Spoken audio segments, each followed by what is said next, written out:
বন্ধুরা, কখনো কি শুনেছেন যে সত্যিকারের খুশি কোনো দোকানে পাওয়া যায় না? তাই তো, কারণ সেটা তো আপনার মনের মধ্যেই লুকিয়ে আছে। একটি ছোট্ট পরীর মতো অপেক্ষা করছে যে তুমি তাকে খোঁজো। একটু ভাবুন, যখন আপনি ভেতর থেকে খুশি হন তখন আপনার কেমন অনুভব হয়? যেমন পাখিরা উড়ছে, রোদ ঝলমল করে উঠছে, একটি সুন্দর ফুল কিংবা একটি বাতাসের দোলা।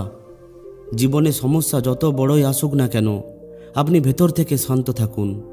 কিন্তু হ্যাঁ, যদি আপনি খুশিকে বাইরে খোঁজেন, টাকা পয়সার মধ্যে, বড় ঘর বাড়ির মধ্যে, গাড়ির মধ্যে, তাহলে সব সময় আপনার খালি খালি মনে হবে। এই জিনিসগুলো কখনোই আপনার সঙ্গ দেয় না, এগুলো শুধু আসে আর চলে যায়। আসল খুশি তো নিজের মনের মধ্যে থাকে, ভালোভাবে চিন্তা ভাবনা করায়, ভালোবাসার মধ্যে, অন্যের খেয়াল রাখার মধ্যে, ক্ষমা করার মধ্যে, কাউকে সাহায্য করার মধ্যে। এই সমস্ত কিছুকে জাগিয়ে তোলো, নিজেকে ভালোবাসতে শেখো। এগুলোই হলো সেই জাদু যেগুলো সত্যি সত্যি তোমাকে খুশি করে তুলবে।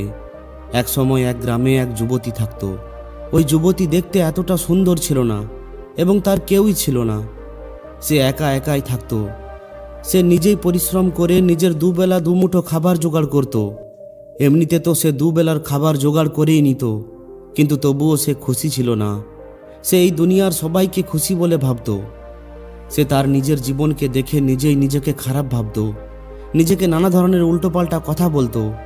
সে বলতো, হে ঈশ্বর, আপনি সবাইকে খুশি দিয়েছেন, সবাইকে সুখ দিয়েছেন, সবাইকে সুন্দরভাবে তৈরি করেছেন, কিন্তু আমাকে কেন নয়? আমি এমন কি করেছি? আমি কি ভুল করেছি? আমি বুঝতে পারছি যে আপনি আমার সঙ্গে কোনো বদলা নিচ্ছেন।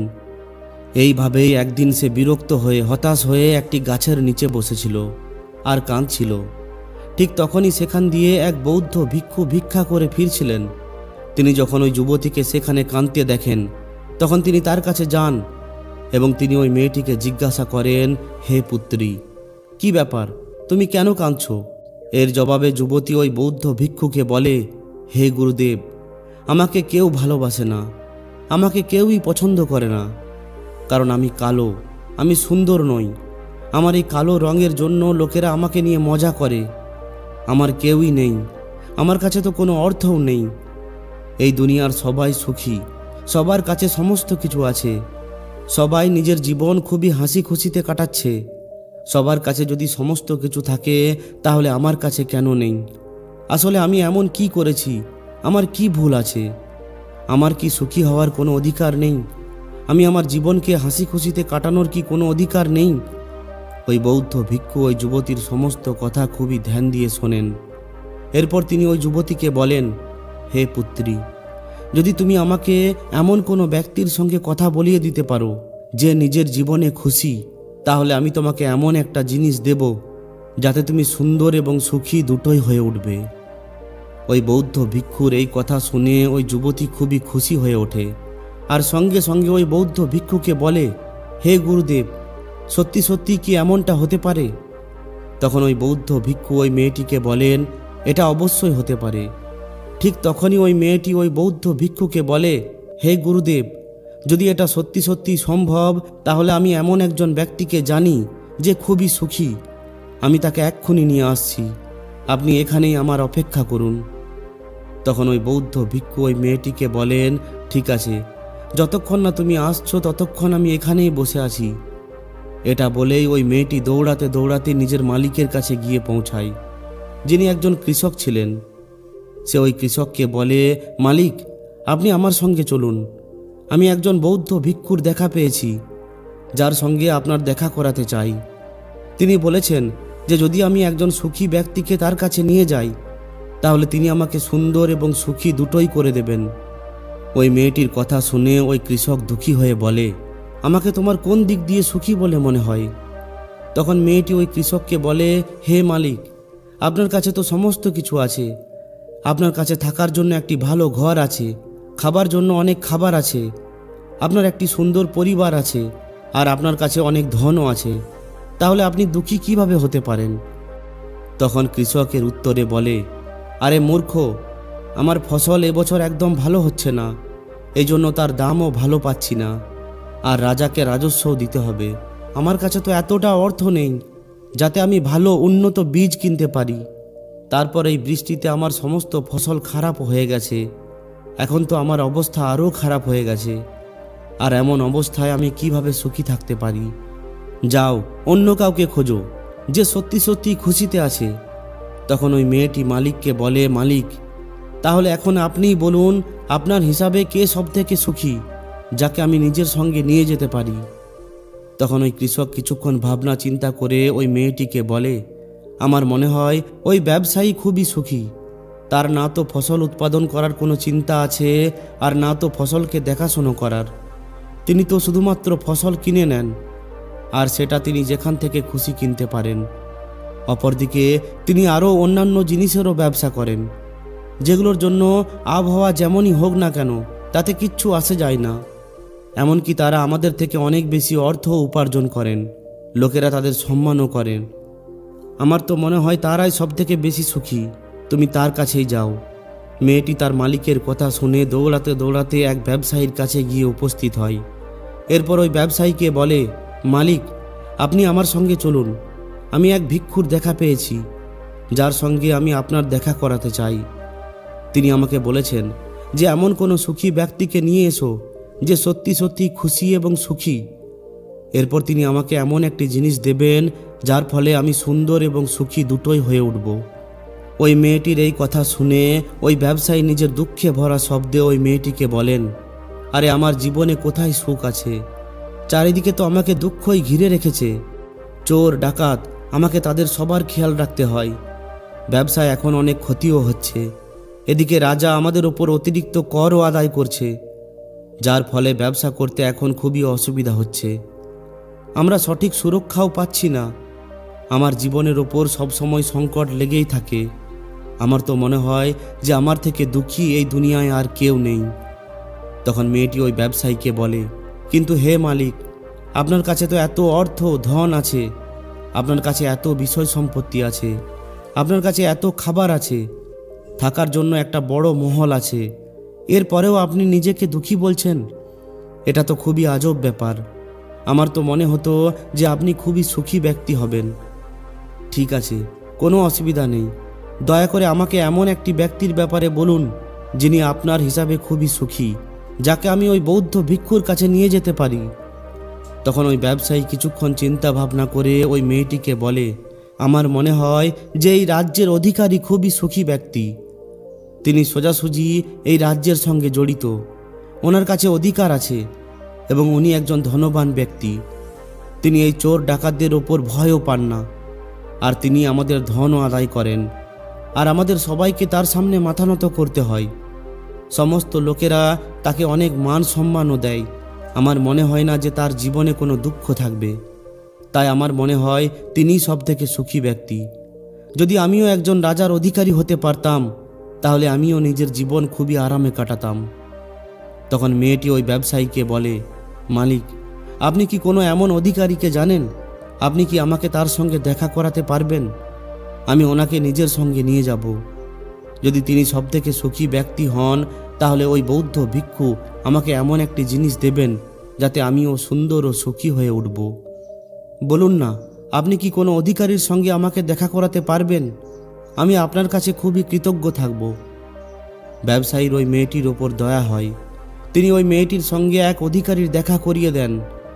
মেয়েটি এক অধিকারীর সঙ্গে দেখা করার পর তাকে বলে, আপনি আমার সঙ্গে চলুন। আমি এক ভিক্ষুর দেখা পেয়েছি, যার সঙ্গে আমি আপনার দেখা করাতে চাই। তিনি আমাকে বলেছেন যে যদি আমি একজন সুখী ব্যক্তিকে তার সঙ্গে দেখা করিয়ে দিই, তাহলে তিনি আমাকে এমন একটি জিনিস দেবেন যাতে আমি সুন্দর এবং সুখী দুটোই হয়ে উঠব। তখন ওই অধিকারী ওই মেয়েটিকে বলে, তোমাকে কে বলেছে যে আমি সুখী? আমার থেকে বড় দুঃখী ব্যক্তি তো এই দুনিয়ায় নেই। তুমি জানো না যে আমাদের ওপর কতটা চাপ থাকে, আমার ওপর কতটা দায়িত্ব থাকে। আমাদের সমস্ত আদেশকে পূরণ করতে হয়, আর ওই আদেশ এত সহজ হয় না। তার জন্য আমাদের কতটা পরিশ্রম করতে হয়, কত সমস্যার মুখোমুখি করতে হয়। রাজা যে কোনো আদেশকে দিয়ে ফেলেন, আর সেটাকে আমাদের প্রয়োগ করতে হয়। জনগণের রাগ আর নানা ধরনের সমস্যা, সমস্ত পরিণামকে আমাদেরই সহ্য করতে হয়। আর তোমার মনে হচ্ছে আমি সুখী? এমন কিছুই নয়। যদি ওই ভিক্ষু তোমাকে সুখী করে দেয় তাহলে তুমি আমার সঙ্গেও তার দেখা করাবে। আমিও তো সুখী হতে চাই, আমি আমার জীবনকে হাসি খুশিতে কাটাতে চাই। এই অধিকারী হয়ে আমি কি পেয়েছি? প্রতিদিনের খারাপ খারাপ পরিণাম। তখন ওই মেয়েটি আশ্চর্য হয়ে বলে, মালিক, আমি এটা ভাবতাম যে আপনি সব থেকে বেশি সুখী, কিন্তু আপনিও সুখী নন। কিন্তু আপনার কি মনে হয় এই দুনিয়ায় এমন কোনো ব্যক্তি কি আছে যে সব থেকে বেশি সুখী? আপনি কি এটা আমাকে বলতে পারেন? তাহলে আমি খুবই কৃতজ্ঞ থাকব।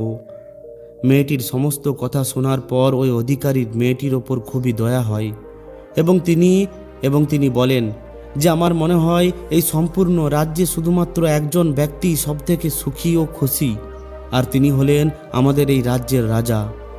তিনি সবসময় একটি সুরক্ষার মধ্যে থাকেন এবং তার কোনো ধরনের কোনো অভাব নেই। না তো তার কাছে কোনো অর্থের অভাব আছে, আর না তো থাকা খাওয়ার। তিনি তো শুধুমাত্র আদেশ দিয়ে থাকেন। তিনি আমাদের সবার মালিক।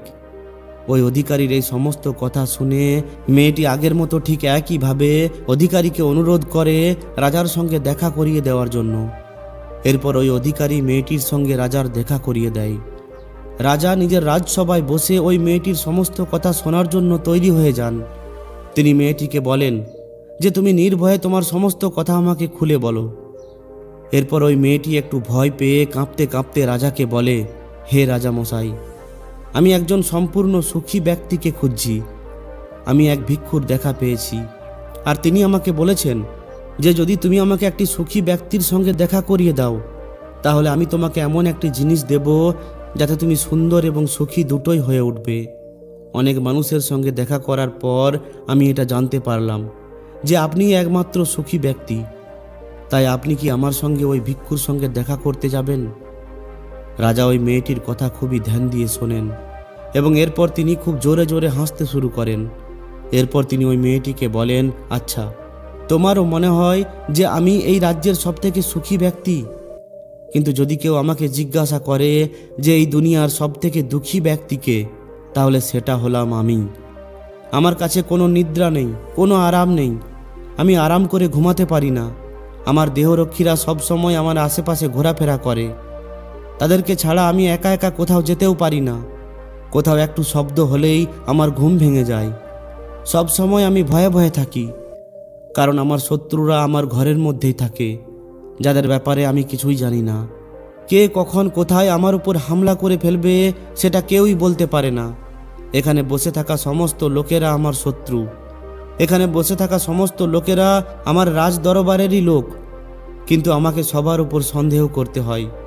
প্রত্যেকটি শ্বাস প্রশ্বাস আমার অনেক ভারী বলে মনে হয়। এত বড় রাজ্যের দায়িত্ব সামলানো এতটা সহজ নয়। তোমার হয়তো মনে হতে পারে যে রাজার কাছে সমস্ত আরাম আছে, ধন সম্পত্তি আছে, তার তো কোনো জিনিসের কোনো অভাব নেই। এই হিসাবে তো তিনিই সব থেকে বেশি সুখী ব্যক্তি হবেন। কিন্তু আমি তোমাকে বলছি যে এই সমস্ত কিছু আমাকে সুখ দেয় না। তখন ওই মেয়েটি বলে, হে মহারাজ, আমাকে ক্ষমা করবেন, কিন্তু যদি এই ধন সম্পত্তি আরাম সুখ না দেয় তাহলে ঠিক আছে, কিন্তু নিজের সৌন্দর্যতা তো সুখ দেয়।